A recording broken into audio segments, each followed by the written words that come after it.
Yo soy Ivonne Llanes, soy de una organización ecologista que se llama Acción Ecológica de Ecuador. Somos miembros de la FIDH desde el año 2015.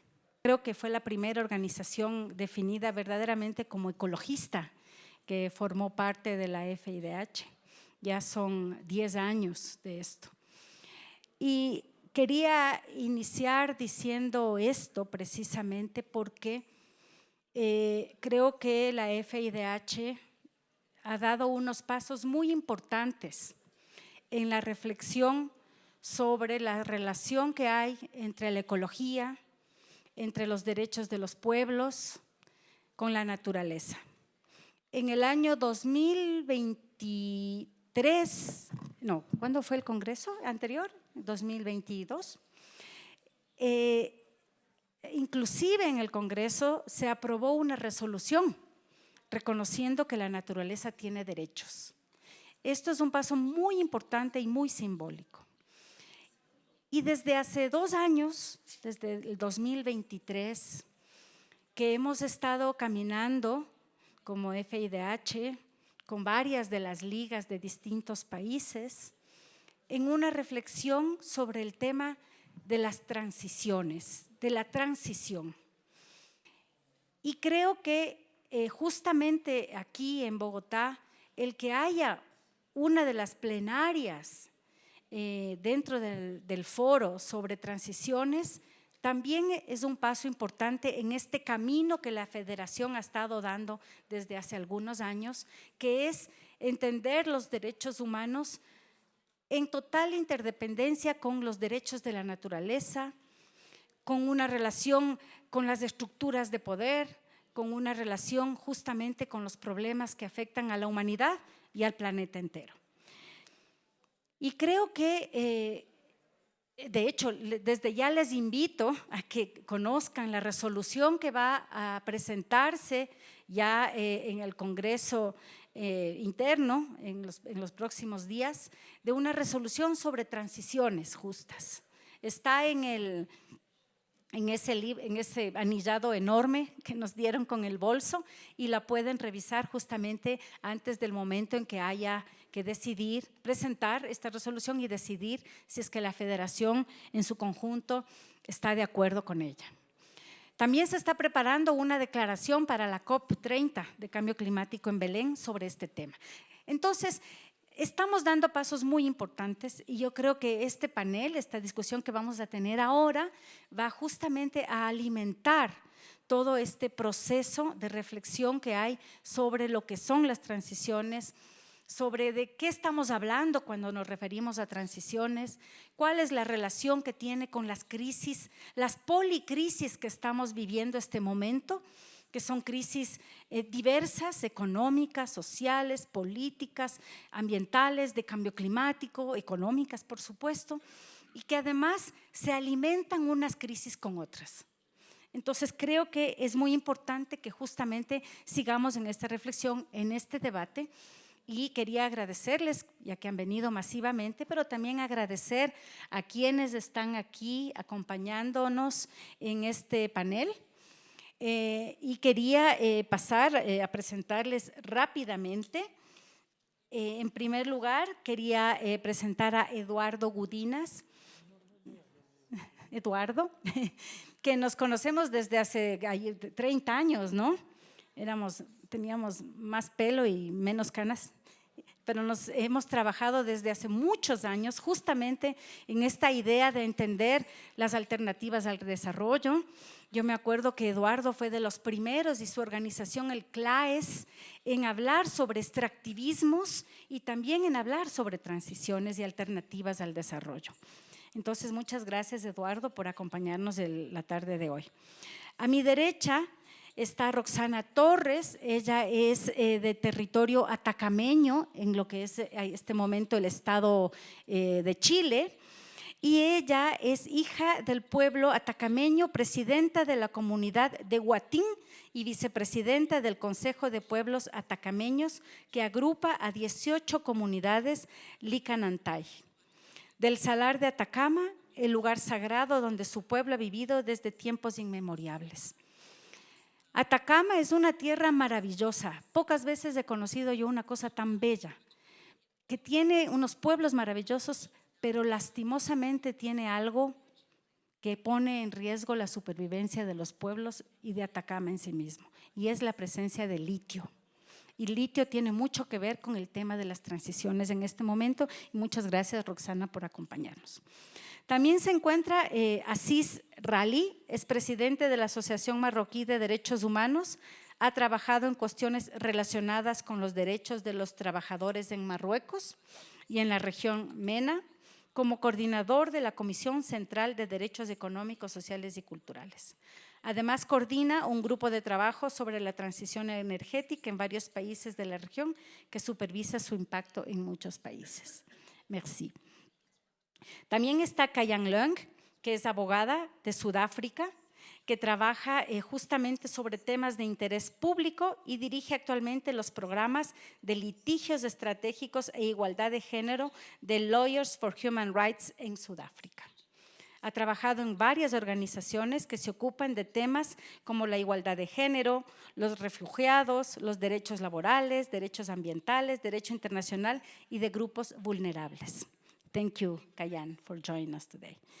Y finalmente quiero presentar a Pierre Arnaud Perouty, que es director de la Liga de Derechos Humanos de Bélgica. Es licenciado en Derecho por la Universidad de Bruselas y por la de Oxford.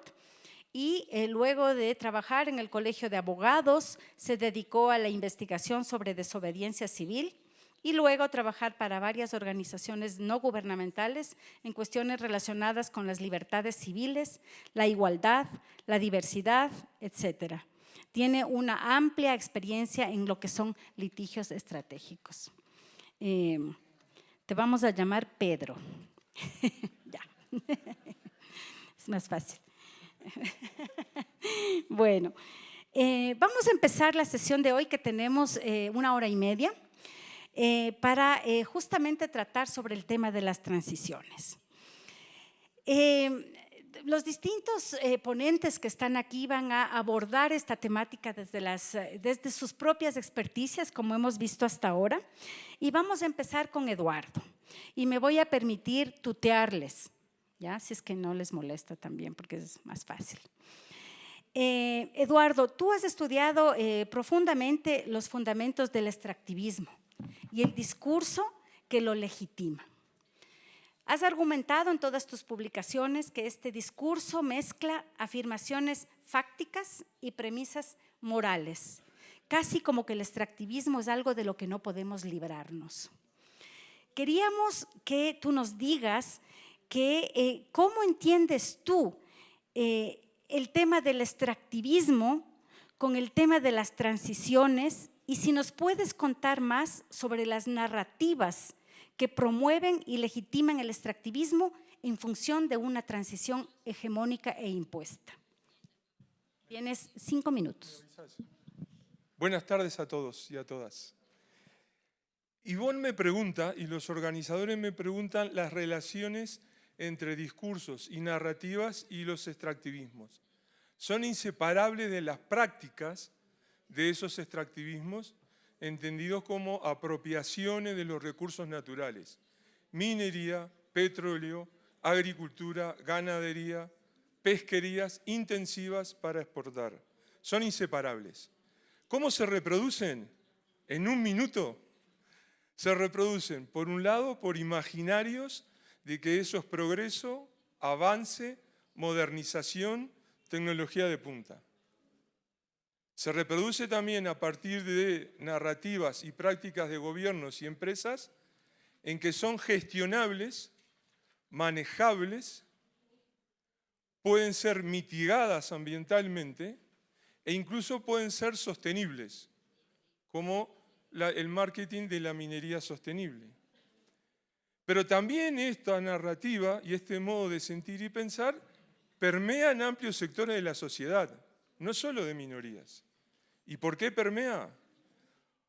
Por la invocación a que es el progreso y el avance, y además por una difusión de que pueden ser compensadas o indemnizadas económicamente.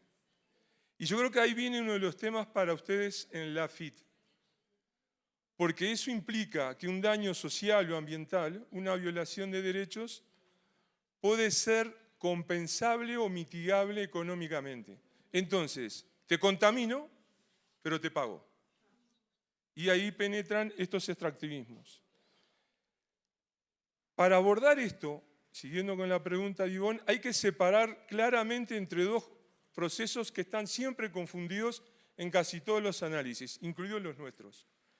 Por un lado hay impactos locales. Los extractivismos tienen impactos locales. El extractivismo tiene impactos del enclave minero, de la plataforma petrolera, de la expansión del monocultivo de soya con agroquímicos. Son impactos locales. Son distintos de los efectos derrame. Los efectos derrame son los cambios en las políticas públicas para permitir los extractivismos. Reducción de controles ambientales, reducción de controles de seguridad y protección de los trabajadores, ampliación de las concesiones territoriales. No son efectos de un enclave, sino que son modificaciones en las políticas públicas. Y el efecto derrame es el que naturaliza los extractivismos y permite su reproducción. No son los impactos locales, porque contra los impactos locales hay en lugares resistencias y protestas. Pero los extractivismos siguen avanzando por los efectos derrame. Entonces, y vos me preguntas las alternativas. Siguiendo con esto, implica cambiar las narrativas y los discursos. Aún desde las organizaciones de la sociedad civil se habla en extractivismo, se piensa y se habla en extractivismo. Hay que pensar y hablar por fuera del extractivismo. Les doy dos ejemplos porque no tengo más tiempo. No existen las industrias extractivas. Es mentira que sean industrias. No manufacturan ni un tornillo ni una tuerca. Son procesos primarios de extracción. No hay producción de cobre, hay extracción de cobre. No hay producción de petróleo, es extracción de petróleo. Entonces, el término industria extractiva es cerrado y el término de producción minera o petrolera es cerrado. Y así sucesivamente con otras terminologías que fundamentan otras prácticas. Esas prácticas implican reorganizar procesos productivos. Voy a abordar algunas de estas cuestiones en la segunda pregunta. Pero la precisión en la terminología permite advertir que minería no es sinónimo de extractivismo. Hay muchos tipos de minería que son no extractivistas porque no son de ese volumen ni de esa intensidad ni están orientados a la exportación. Entonces hay actividades de apropiación de recursos naturales para organizar de otras maneras las economías nacionales más allá de la idea del desarrollo. En la segunda parte habrá más sobre esto. Muchas gracias, Eduardo. Muy importante el tema del lenguaje que está vinculado también con la narrativa que nos quieren imponer. Y quisiera en este momento pasar entonces el micrófono a Roxana. Roxana viene de una zona de donde se extrae uno de los minerales que le llaman minerales para la transición, pero ya sabemos que no se trata de ninguna transición, sino que esta transición hegemónica que nos quieren imponer está perpetuando un sistema capitalista que no puede vivir sin la explotación de los trabajadores, de las mujeres y de la naturaleza y por supuesto también de los pueblos. En tu territorio, Roxana, en la zona y en el territorio de Atacama, ¿cómo están las poblaciones locales viviendo el tema de la extracción de litio? ¿Y cómo le explicarías tú a quienes promueven la transición energética basada en los minerales de sacrificio, que lo que están provocando es una transición pero a la inversa, de despojo, una transición de contaminación y una transición que lo que hace es perpetuar la explotación de los pueblos? ¿Cómo hablas tú desde tu territorio, desde tus pueblos, el tema de la transición y de la explotación del litio?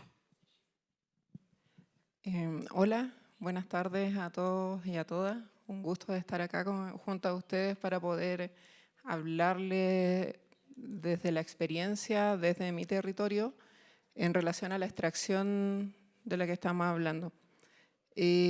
Bueno, quería enfocarlo en particular en un proceso en el que nosotros vivimos este año, ya que fue una consulta indígena, en donde en esta consulta sí el Estado llamó al pueblo atacameño, se hicieron reuniones, pero toda esta sin una transición justa en base a los tiempos que el pueblo le pidió,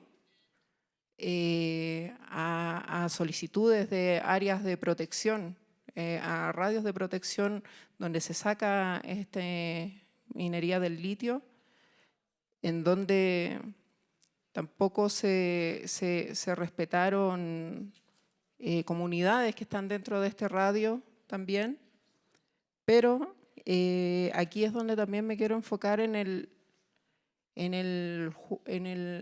la relevancia que tiene el Consejo de Pueblos Atacameño, en el cual también pertenezco, aparte de mi comunidad, en donde el Consejo también ha ejercido acciones sobre estos actos del gobierno, en donde se solicitó ya que se reconociera como titulares de dominio las tierras a las cuales a nosotros pertenecen, ¿ya? Y en donde ellos tienen que visualizar en donde se explota el litio, y en esta producción también existe el recurso de agua de cordillera, aguas naturales, en donde vivimos en un lugar, en una zona desértica, y en relación a la violencia en sí, como grado de violencia, Chile ha buscado un procedimiento de participación, como les comentaba anteriormente, por medio de esta consulta indígena,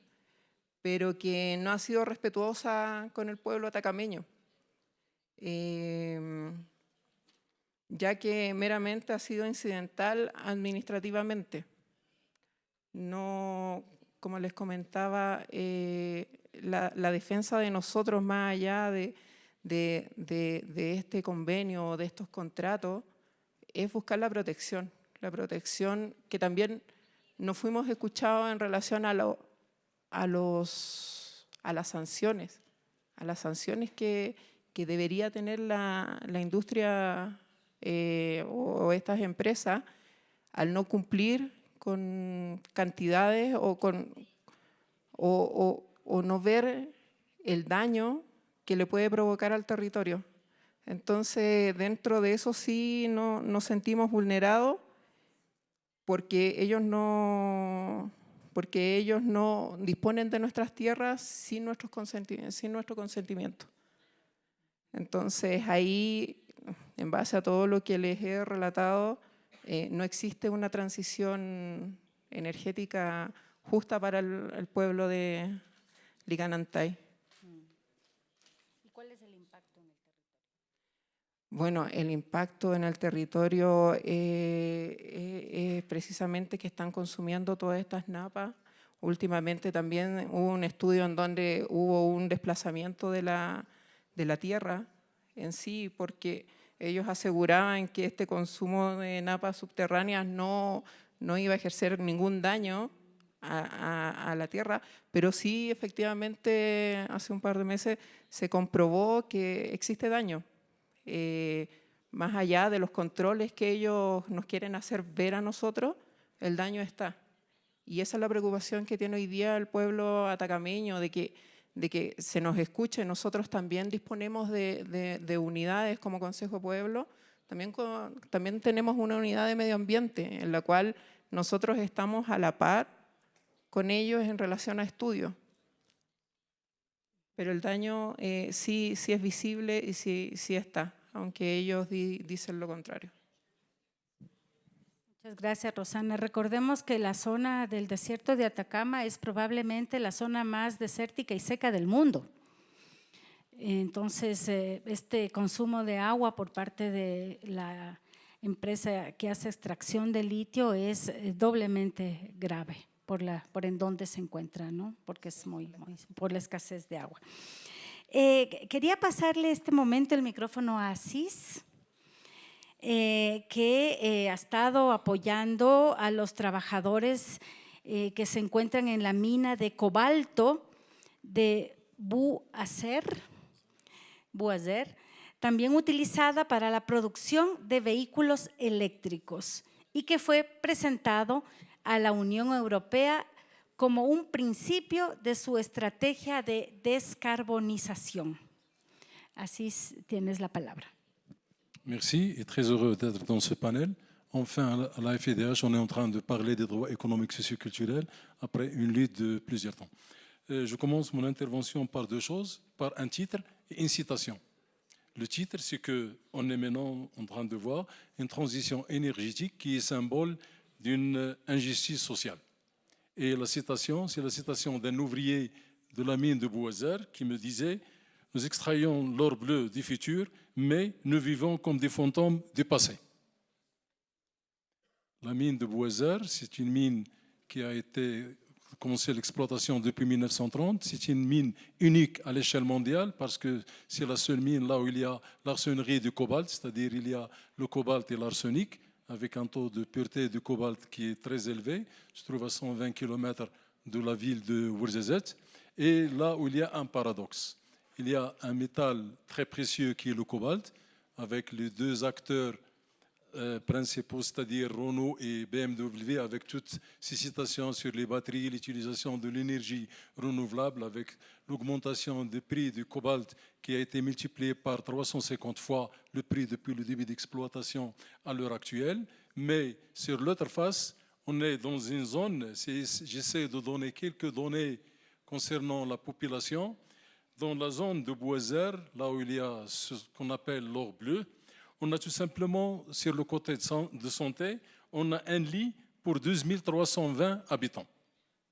Et on n'a qu'un médecin pour 32 380 personnes.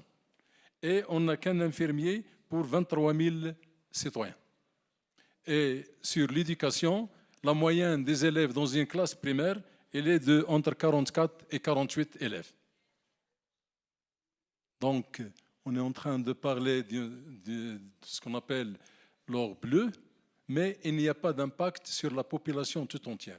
On était tous surpris après le séisme qui a eu dans le Haouz en 1923, lorsque tout le monde s'est déplacé vers le fond du Maroc. Là, on se trouve qu'il y a un grand décalage entre le Maroc de la vitrine, c'est-à-dire la ville de Casablanca, Marrakech et Rabat, dont pas mal de vous ont visité et vu le beau Maroc, et une autre réalité d'un autre Maroc, là où il y a une surexploitation, ce n'est pas uniquement des mines, une surexploitation des mines et même de la population. Je peux même vous dire qu'il y a des mines, là où il y a des gens qui travaillent et ne savent pas le devenir de ce qu'ils sont en train d'extraire. Il y a des mines qui sont contrôlées par les militaires, il y a des ouvriers qui travaillent et n'ont pas le droit ni de parler, ni d'aller voir des gens pour leur dire qu'est-ce qu'on est en train d'extraire. Et cette extraction, lorsqu'on parle de l'extraction de l'arsenic et de cobalt, c'est-à-dire immédiatement, il y a un impact sur l'environnement parce que l'arsenic et le cobalt sont deux éléments cancérogènes. On a essayé de faire pas mal de fois des études d'impact sur l'environnement, c'est-à-dire sur l'eau, sur le sol dans la région, mais malheureusement, on n'a pas encore arrivé à avoir des résultats fiables sur l'impact de l'arsenic et du cobalt sur toute la région de Bouazer. Pour le soutien, j'essaierai de donner deux éléments sur le soutien qu'on a fait. Tout simplement, c'est une grève qui a commencé, là 800 ouvriers qui ont fait une grève à cause des conditions de travail, c'est-à-dire les conditions de travail, c'est-à-dire les salaires, la plupart des ouvriers ne touchent que le SMIC, c'est-à-dire à peu près 320 € le mois. Même les conditions de travail, les conditions de santé, il n'y a pas un contrôle de santé, c'est-à-dire les maladies respiratoires ne sont pas encore reconnues comme une maladie liée à la mine. Et dans l'autre vase, lorsqu'on voit qui est-ce qui exploite ce mine, c'est-à-dire le Managim qui est une filière de l'Meda, qui est une entreprise du monarque. Si tu rentres dans le site de Managim, tu vas trouver autant de certificats ISO que tu veux. Mais la réalité, elle est en dehors de ça parce qu'il y a ce qu'on appelle les sociétés de sous-traitance. Managim se traite l'exploitation de pas mal de mines à pas mal de sociétés. Et lorsque tu commences la discussion avec Menagim, ils sont dans les normes internationales, entre guillemets, mais la réalité, elle est très, très, très, très loin de ça. Donc, il serait de revenir sur d'autres points concernant le Gracias, Asís. ¿Es una mina a cielo abierto o es subterránea? C'est une mine ouvert. a cielo abierto. ¿Y para qué se usa el arsénico en la industria? L'arsenic s'utilise. Non, pour l'arsenic, c'est un élément qui est associé au cobalt. Le cobalt qui existe, on a le cobalt AS, c'est-à-dire le cobalt associé à l'arsenic. Pour extraire le cobalt, on est obligé d'extraire aussi l'arsenic. Mais l'arsenic, il est jeté dans la nature, donc il peut passer dans l'eau, dans le sol, et le cobalt, c'est lui qui est utilisé dans l'industrie des batteries. ¿Y a dónde se envía el cobalto? Le cobalt, on a deux acteurs essentiels qui exploitent le cobalt. On a Renault et BMW pour la fabrication des batteries. Et même, oui. Au Maroc. Au Maroc, on a maintenant pas mal de sociétés qui sont des sociétés surtout chinoises qui ont entré, malheureusement, au lieu de faire un fonds national pour que les revenus de ces mines-là retombent ou bien auront un impact sur la population. Maintenant, il y a pas mal de sociétés chinoises qui ont installé des usines au Maroc pour la fabrication des batteries. Parce que pour les batteries PLF, c'est-à-dire phosphate, lithium, fer, on a le phosphate au Maroc, on a même le lithium, on l'a trouvé dans la zone du Sahara occidental.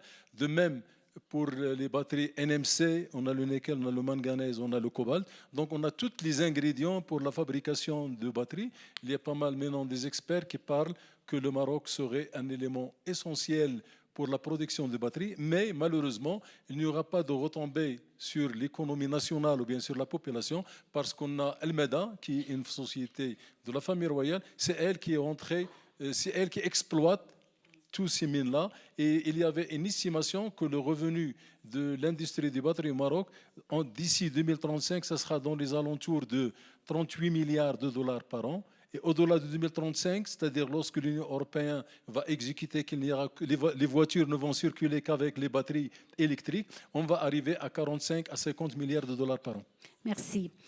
Le voy a dar la palabra ahora a Pierre Arnaud, que trabaja que intenta o está luchando por que la empresa petrolera Total Energies, que es una empresa francesa, pueda llegar a los tribunales en Bélgica por su responsabilidad en el cambio climático.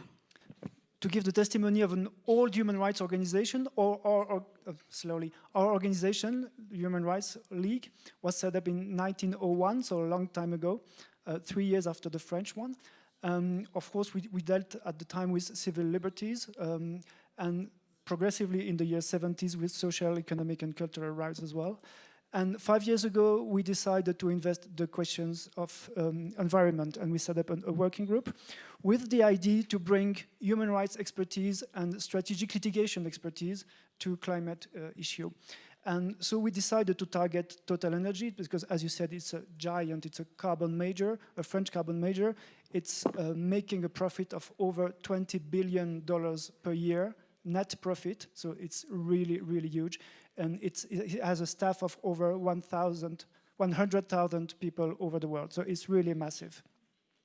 And we decided to bring it to court for its responsibility in the climate change. And for that, we partner with the FIDH, but we also found a farmer in Belgium, and I'll explain you why, a farmer, and we also partner with Greenpeace and with FIAN. And so it's a classic liability case, which means that we want to hold Total Energy responsible for its action, thinking and knowing that bringing these major companies accountable, making them responsible for their actions is a major key element of a just transition. So to bring a liability case in Belgium, you have to prove 3 elements which are important. First, you have to prove a damage. And that's why we brought a farmer, because there were actual damages to his farm, because there was very serious climate elements that were giving rise to damages to his crops, to his yield, and to his livestock. He had to reduce his livestock. And to NGOs as well, because as human rights defenders, we have a damage in terms of right to health, right to food, right to water, right to privacy. So there is also a direct damage for a human rights organization such as us. The second element is a fault in a tort, a wrongdoing. And for that, we have to prove that TotalEnergies did not behave as a reasonable major carbon company, if such thing exists at all. But the proof is that the fault is that they are emitting an amount of greenhouse gas so massive that it's absolutely not compatible with the Paris Agreement. And so we are going to prove that they did a mistake by doing this, but also by denying and minimalizing the effect of climate change. They've been actively lobbying against it. They also have an inadequate transition plan, and we can prove that. And also they are doing massive greenwashing. And we are very happy because maybe you saw that a few days ago, a court in Paris convicted TotalEnergies for greenwashing. So it's perfect timing for us because the hearing of our case are in 2 weeks now. So it's really, really good. We plan to use that, of course. The third element you have to prove is the causal link, and that's probably the most difficult part, because Total is saying, okay, maybe we contribute to climate change, but we're not alone, everybody does. And so we are trying to make a demonstration in 3 steps. First, to show a link between the emissions of TotalEnergies and climate change. And TotalEnergies is emitting the same amount as France over a year, to give you an idea, as a whole country, it's just massive. The second element is the link between the climate change and extreme weather events. And we know that there is scientific evidence to show that. Not only extreme weather events, but also slow onset events. And that's very important, of course. And that we are using for that what's called the climate attribution science to show this causal link, and that's very important. And lastly, the link between those events and the actual damage that the farmer is suffering on his farm. So that's the situation. And now the most interesting part is, what are we asking to the judge? For the farmer, we are asking compensation because there are actual damages. So we are asking about over 100,000 euros. And for the organizations, we are not asking money. We don't want money. We're just asking for 1 symbolic euro. But what we're asking, we think that TotalEnergies is kind of afraid of it because we want them to stop all new investments in oil and gas production or extraction, if I learned that I should use extraction rather than production. So no new investment, to reduce drastically by 2050 the current oil and gas production, extraction, adopt a credible transition plan. And that's really, really huge for them, because if the judge in Belgium is bold enough to give us what we demand, it's going to have massive consequences for them. So we're not sure to win yet, but we probably will have an answer by January, something like that. Gracias, Pierre. La noticia a la que se refiere Pierre es muy, muy importante.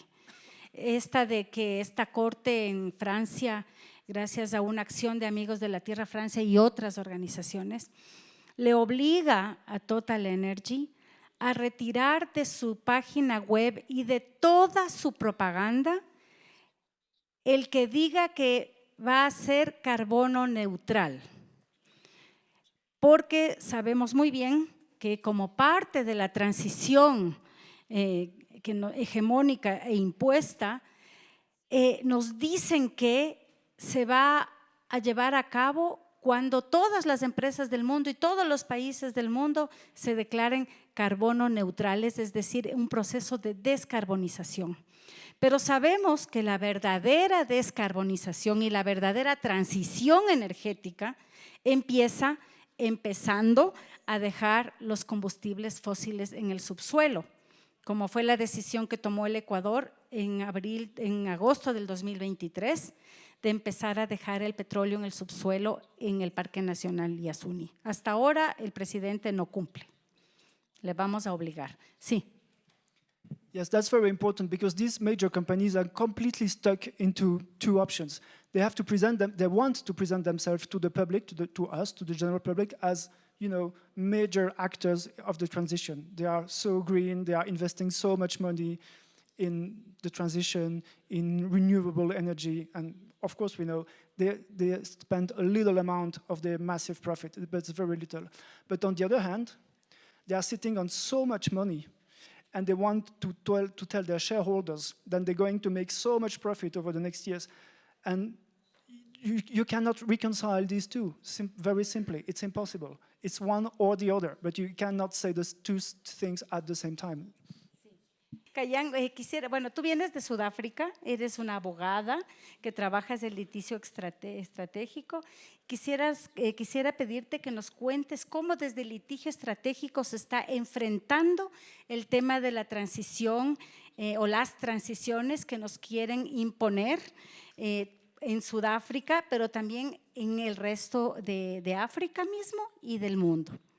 I think as a starting point, in South Africa, when we speak about just transition, we must begin with the lived reality that extractivism is illegal in social order. So in our context, mining is never only an economic activity. It's a system of governance, structuring land, labor, and laws around exclusion and extraction. And in South Africa, this system persists. We see it in many hundreds, thousands of derelict mined villages across the country, where mining is a cycle where we have exploration and extraction and decline and closure. In the laws, closure is the weakest link. And this is where you see corporate impunity meeting state abdication and the law around environmental justice really failing. And Lawyers for Human Rights has done a lot of work in these abandoned mine villages, and in particular, I want to share that South Africa has over 6,000 derelict, ownerless mines in the country, and of that, 2,500 are officially categorized as high risk. And in terms of our rehabilitation plan, we have 10 sites per annum, which means that if we have to do the full rehabilitation of all these mines, it'll take us centuries to do. What we have discovered, and this is, informed our strategic litigation, is that in our laws we have something called the term care and maintenance, which is actually a regulatory fiction because it's a lawful facade for permanent abandonment of these mines. When the closure fails, we have consequences that result in social and constitutional issues. We see communities losing their livelihoods. We see local economies collapsing, informal mining increases, and the state takes decisions to criminalize this rather than support this. And it's not only a socioeconomic outcome, but it's a failure to legally enforce our laws. And what it results is in the denials of rights of water, housing, dignity, health, and environment that's not harmful to your well-being. In the litigation we undertook in the Bly voor Uitzicht community, it exemplified the case of this failure. What you had is a gold mine that liquidated in 2013 and resulted in leaving 6,000 residents without water, electricity, sanitation, and they were exposed to acid mine drainage and structural collapse. Now, under our laws, closure obligations still continue until rehabilitation is complete.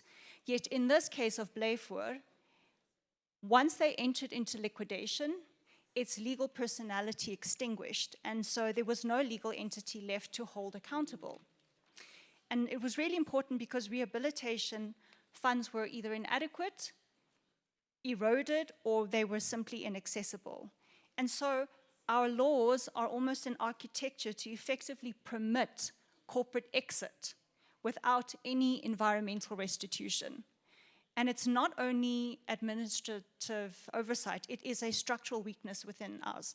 What we've identified through our litigation and what has informed our policy, because it's thousands of mines, as I've indicated, that the insolvency laws fail to integrate environmental liability and enables companies to externalize closure onto the public and in the environment. And I think it's been mentioned, but women mostly and children bear the brunt of this. So they're the ones managing the burden amid poverty, pollution, and service collapse, and they're excluded often from the decision-making process. And to quote one of the women that we interviewed in the community, she said, "They took everything from under our feet and left the ground broken."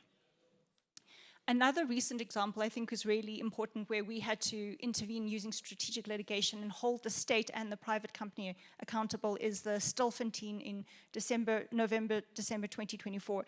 And historically, we see mining companies which perform quasi-governmental function roles, where they provide housing and water and healthcare, but through corporate paternalism, it's allowed states to sidestep their government duties, their constitutional duties. And what we see then is these responsibilities when the mines close or they leave the area, that government departments then kick the ball between each other and there's no resolve. And I think these two cases have really illustrated that there's inconsistencies that are exposed in the opacity of corporate finances and the failure to adequately regulate the enforcement. And now what we've seen, maybe in closing, is three deficits in South Africa. Number one is within the insolvency law area that excludes environmental liability. The second is there is inadequate financial provisioning. So it remains insufficient or poorly regulated. And then, of course, there's institutional fragmentation, because it's ensuring that there's no clear authority who bears the final responsibility when this happens. And the result is predictable. It's injustice, where you see corporations depart and then communities that have to inherit this ruin. Thank you. Thank you, Kayan. Gracias. Vamos a dar una nueva ronda de intervenciones. Yo quisiera pedirles a las personas de aquí del panel que vayamos haciendo recomendaciones. ¿Qué hacer? ¿Ya? Tenemos poco tiempo, entonces voy a pedirles que sus intervenciones sean muy cortas. Solamente para decir que lo que acaba de decir Kayan es fundamental, porque no puede haber una transición si es que no hay una reparación integral de los derechos de los territorios. No se trata solo de cerrar la mina e irse, o como la Texaco en Ecuador, que cerró los pozos y se fue, y que esas fuentes de contaminación permanecen. Nunca podrá haber una transición hacia la justicia en esos territorios. Entonces vamos nuevamente con… Bien, bueno. Pregunta de Ivonne y de ustedes sobre la transición. Mi primera apreciación, siendo políticamente incorrecto, es reconocer que hay una confusión extraordinaria sobre qué quiere decir transición. Todo el mundo quiere hacer transiciones y buena parte de sectores empresariales, gubernamentales, sindicales y de la sociedad civil además son justas. Y una de las particularidades de esto es que se ha olvidado qué quiere decir transición. Transición siempre es parte de un trípode, parte de una condición que se quiere abandonar porque se considera negativa por algún modo, y se apunta a una meta, a un objetivo que se considera positivo. Transición es un tránsito. Entonces, una de las cosas que más me impacta del debate actual es que todos hablan de transición, pero la mayoría no saben a dónde van. En esa confusión también hay organizaciones de la sociedad civil. Yo ahí tengo un matiz con Ivonne, para darle un poco de sal y pimienta a esto, que no todas son imposiciones del norte, porque hay mucha imitación y repetición de nuestro propio sur. Y hay muchas transiciones hechas en el sur que son una imitación de transiciones entendibles en el norte, muy asociadas a transformaciones de corte neokeynesiano imposibles en el sur. Y transiciones del norte impiden transiciones justas en el sur. Caso Chile con la minería de litio. Entonces, una reconversión a la electrificación de los países industrializados implica expansión del extractivismo minero en Argentina, Bolivia y Chile. Entonces, las transiciones no son iguales para todos los continentes, para todos los pueblos y para todos los ambientes. Para resolver eso, Lucía, si ponen la proyección, yo voy a separar las transiciones entre dos grupos. transiciones cortas y transiciones largas. Transiciones cortas, ¿no hay? Ya lo van a poner. Bien, se perdieron un código QR para bajar el documento sobre esto. Transiciones cortas permanecen dentro de las estrategias de desarrollo convencionales. Transiciones largas van más allá de los desarrollos convencionales que todos conocemos. Los ejemplos que ustedes acaban de escuchar, por ejemplo, minería en Marruecos, el caso de Total, el caso de Chile, están todos asociados a repeticiones por esos efectos derrame que cambian las políticas públicas y los entendidos de la sociedad y de la política en general de qué es justo y aceptable. ¿Por qué se sigue reproduciendo el extractivismo en nuestro problema? Tú has dicho algunas pistas para Sudáfrica que es igual de nuestros países.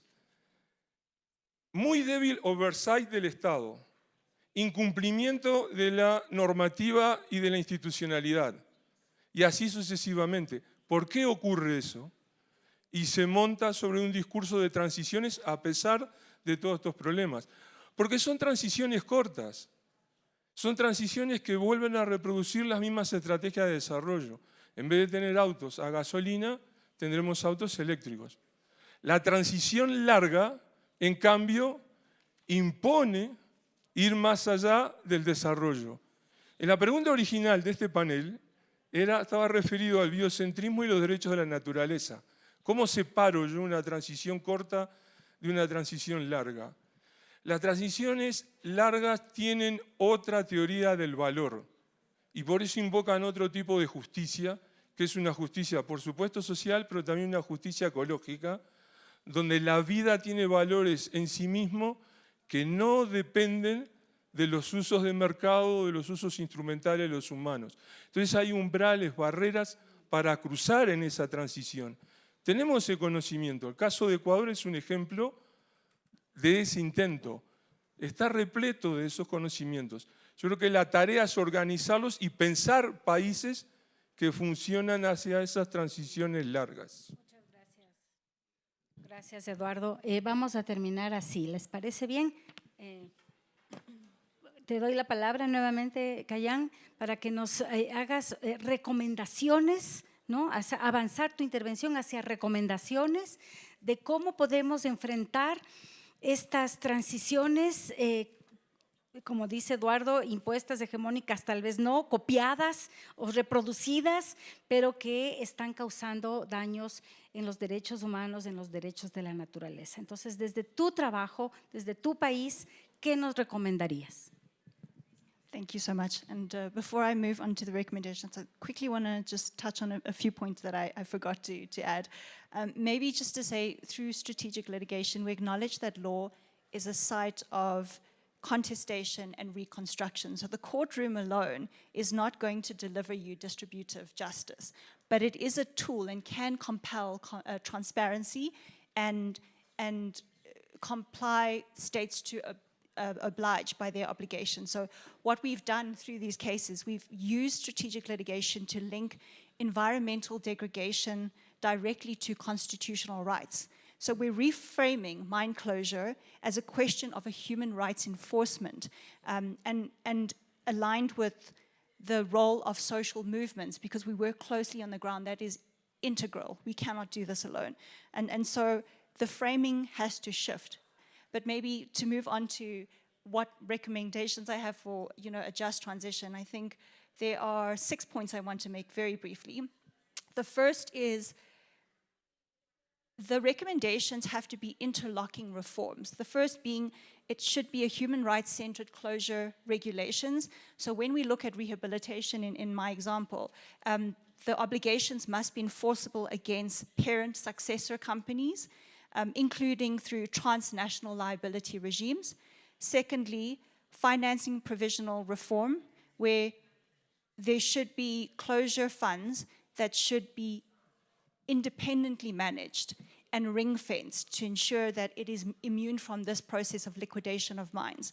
The third is institutional integration. So we need to have clear jurisdictional alignment between the mining sector, the environment, and municipal sectors to ensure that there is proper processes and there is no regulatory paralysis and that people can just kick the ball to another department. Fourthly, socioeconomic continuity, where closure plans must include livelihood restoration and resettlement that is consistent with constitutional socioeconomic rights.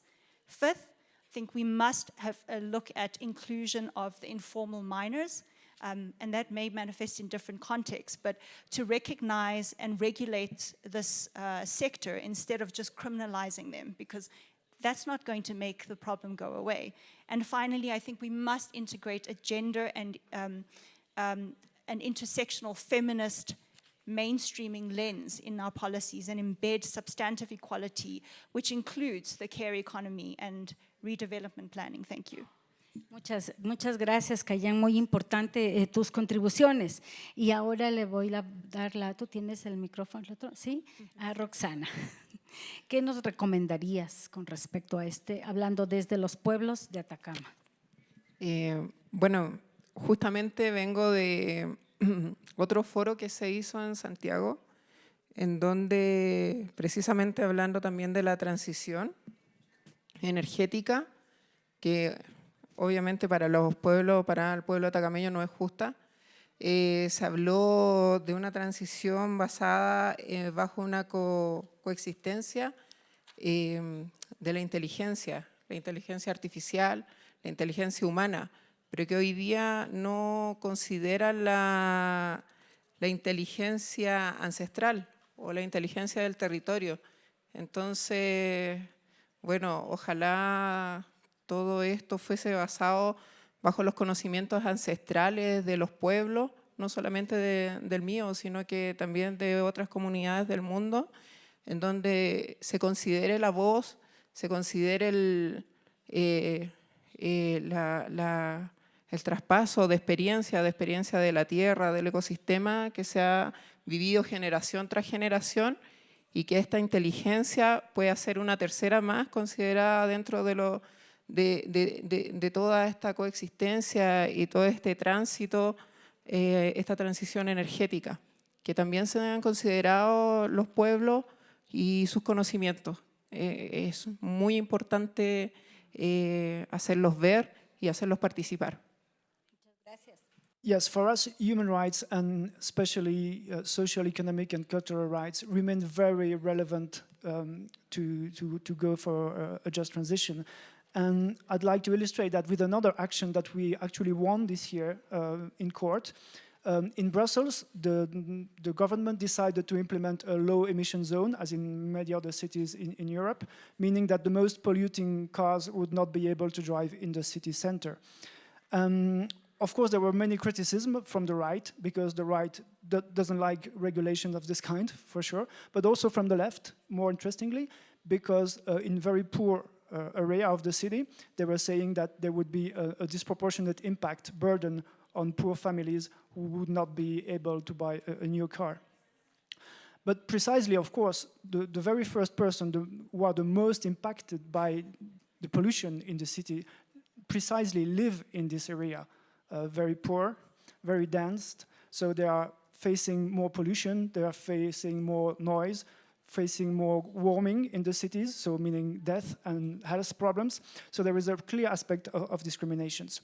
And after the last elections in 2024, the government in Brussels decided to postpone this low emission zone, decided to postpone it for 2 years. And we decided to go before the Constitutional Court for that, saying that it will impact on the health of people. And we partnered for that with doctors. We partnered with an organization fighting for the quality of air. And interestingly, we brought a child to the court, a child which was having enduring health problems, lung problems, which were aggravated by the air in Brussels and the pollution. And actually we won before the Constitutional Court. So they decided that the government had to implement it right away to protect this child and to protect the overall population. But it's also very necessary that there should be measures, public measures, to accompany this kind of policies to help people. Now, a short-term transition, as you mentioned, could be that we help families to buy a new car, electric cars, but that raises lots of other problems, as you mentioned, exactly. So a smarter transition could be to build a city where you just don't need a car, when you make sure that everyone has access to all services, can go from point A to point B without using a car at all, and that's the recommendation I would give you. Merci. Je pense que c'est très difficile de donner des recommandations, mais tout simplement, j'essaierai de donner quelques pistes de réflexion. La première piste de réflexion, c'est que qui est-ce qui va payer, on parle de transition énergétique, qui est-ce qui va payer la facture de cette transition énergétique? C'est la première question. La deuxième, où est-ce qu'on est des exemples qu'a connaît l'humanité pour arriver à des résultats pareils? Par exemple, si on revient un petit peu en arrière vers les années de 1990, tout le monde parle de la lutte contre la pauvreté.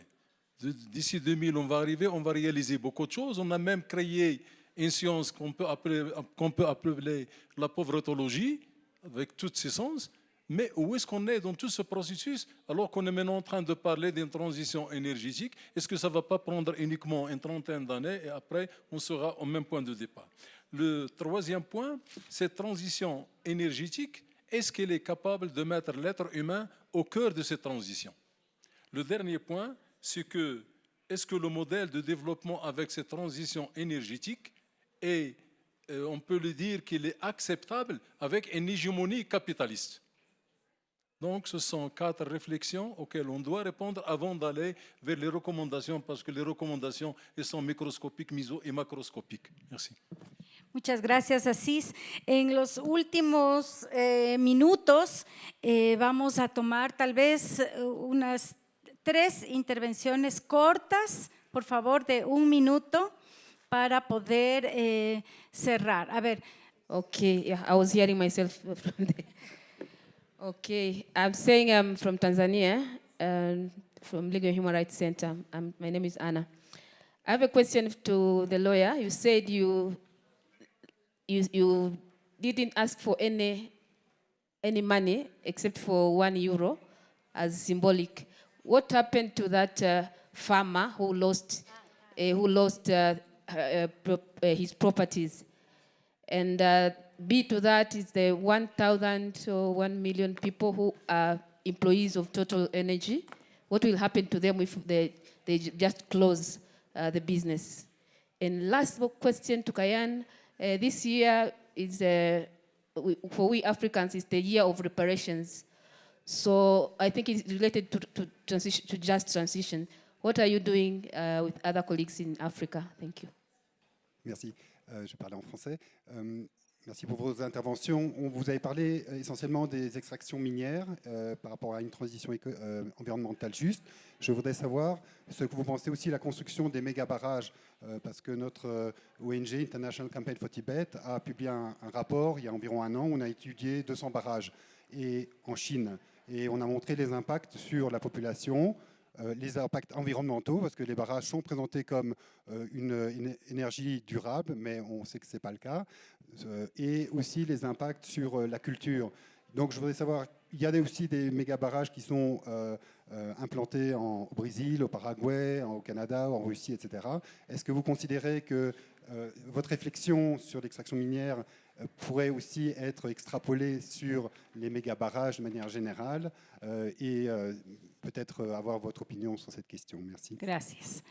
Las primeras actividades extractivistas que habría que acabar con ellas y rápidamente es la extracción del petróleo y la extracción de las minas del carbón. Son las más importantes, las que más territorio ocupan y las que hacen, las que están creando el peligro extremo que tenemos, que es el de un cambio climático catastrófico. De todos los países. Segunda idea.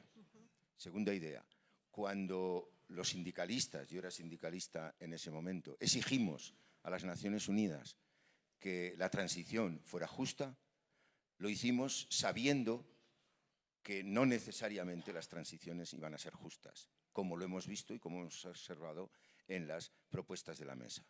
Pero hay transiciones justas posibles.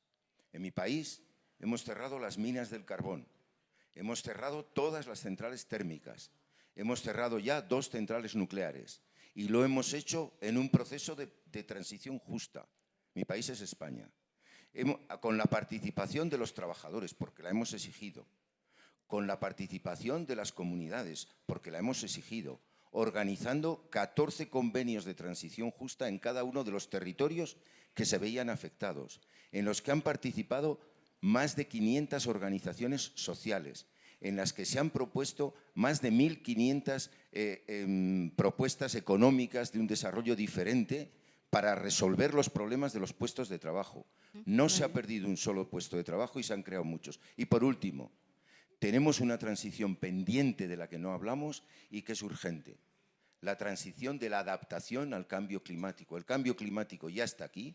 El cambio climático está matando a muchísimas personas y está creando muchos daños, sobre todo en las poblaciones más pobres, y hay que hacer una transición urgente también para la adaptación al cambio climático. Muchas gracias. Sí se puede, obviamente, si es que hay voluntad política.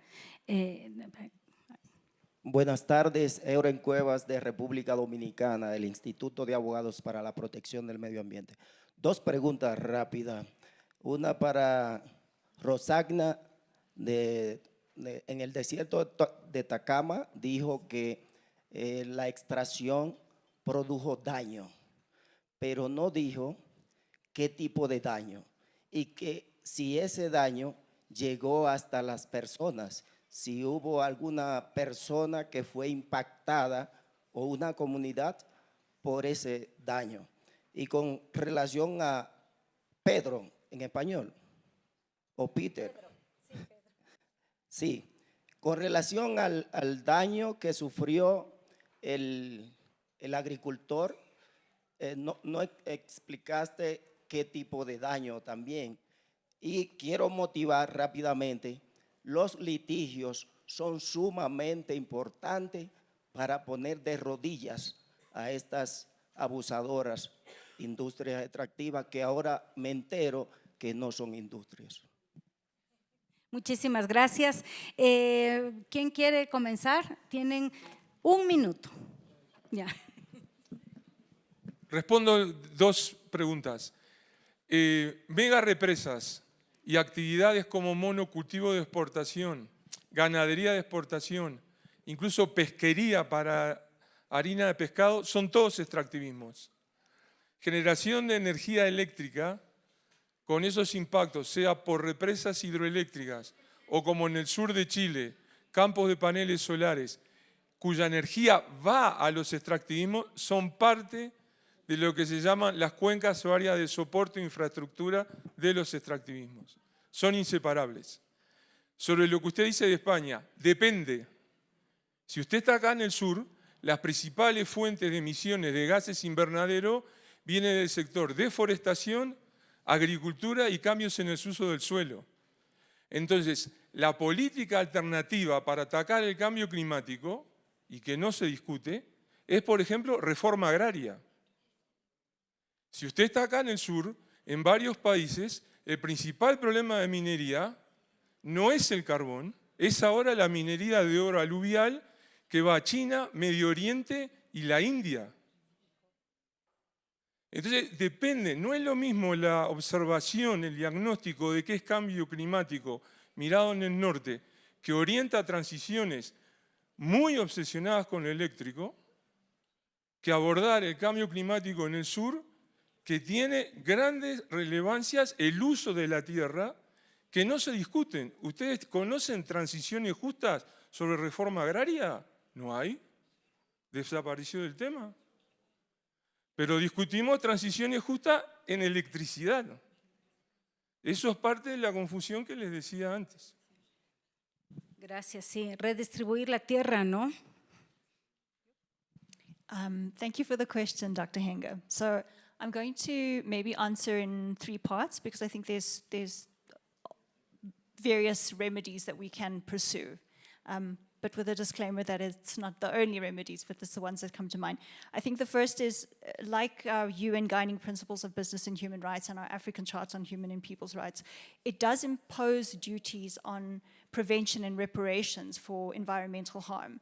And using that platform, which is not perfect, we should be trying to collaborate across states and identifying cases where there might be potential damages to sue. A case in point is the Children of Kabwe case, where a mine that operated for a long period of time in Zambia, there was a class action instituted in South Africa because of the main period of time of this mining company has a lot of assets, and actually the parent company is based in South Africa. So there's a class action instituted there that we are involved in. So maybe an invitation for partners to identify transnational liability cases that one could pursue. Then I think another component is, of course, my colleagues are actually in Geneva engaging in the UN Binding Treaty on Business and Human Rights, and also actively involved at the African Union on a binding treaty on business and human rights at those reforms. And it's been important for our organizations to partner with other organizations to ensure that there is a global South voice that's embedded in these draft treaties, because I think the conversations around reparations is really valid, especially if it's state-owned companies that are conducting the extractivism. Thank you. Gracias. Roxana. Ya, en respuesta al joven, sí, efectivamente, como lo mencioné, hay daños a las lagunas, a la flora, fauna, ya, en donde estos son mayormente vistos en el sector sur, o llamado sector sur de la cuenca de Atacama, en donde ahí existen 5 comunidades, en donde ellos ven el daño, y no solamente el daño, como les mencionaba, de las lagunas, de las bajas de los bofedales o de los niveles freáticos que ellos tenían, sino también hay un daño a la economía del mismo pueblo atacameño, ¿ya? Y sin ir más lejos, no hace mucho se ganó un juicio ambiental, ¿ya? Que corresponde al Salar de Puntas Negras, en donde ahí ese daño, una empresa de allá del norte de Chile tuvo que pagar 80.000 millones de dólares para recuperar el daño de la naturaleza. Thank you. So there were 2 questions. The first question is about what happens to Total Energy or to the workers of Total Energy if they close. Well, it's not going to happen, honestly. They're making so much money, so don't worry for them. But the point is, you have a good point, is that we absolutely need to go talk to the workers of these companies and to the trade unions to discuss with them and to just encourage them to push for a transition and for other activities and a major shift in their plans, in their transition plans. And as to the other question for the farmer, what is the damage for the farmer? Actually, Belgium suffered heavy rains episodes, but also heavy heat waves. So there were heavy damages to the crops, but also he had to reduce his livestock because he was growing grass to feed the animals. So no grass means less animals. So he's losing revenue, basically. He's losing money. And all this money you can calculate, and you can present an amount to the judge to compensate him. And there was some sort of public compensation for all the farmers who lost money, but the difference between what he didn't get from the public, from the state, and what he actually lost is the damage that you can ask the judge to compensate. Non, je pense que ce panel, on peut le considérer comme un début de travail, ou un renoncement de travail à la FEDH, c'est-à-dire ce sera une recommandation pour l'équipe qui va venir à l'FEDH pour donner plus de temps, plus d'importance à ce type de débat, parce que c'est un débat du futur et on est tous concernés par la transition énergétique et par tous ces enjeux économiques. Merci. Y muchas gracias a los y las panelistas por habernos acompañado y efectivamente, como dice Asís, este solo es como un paso más en este camino dentro de la federación para poder hacer estas reflexiones sobre las transiciones, que no es una, son muchas y no solo es energética, sino que tienen que ser cambios profundos en las sociedades, cambios profundos también, por supuesto, tanto en el norte como en el sur. Muchísimas gracias. Hasta luego.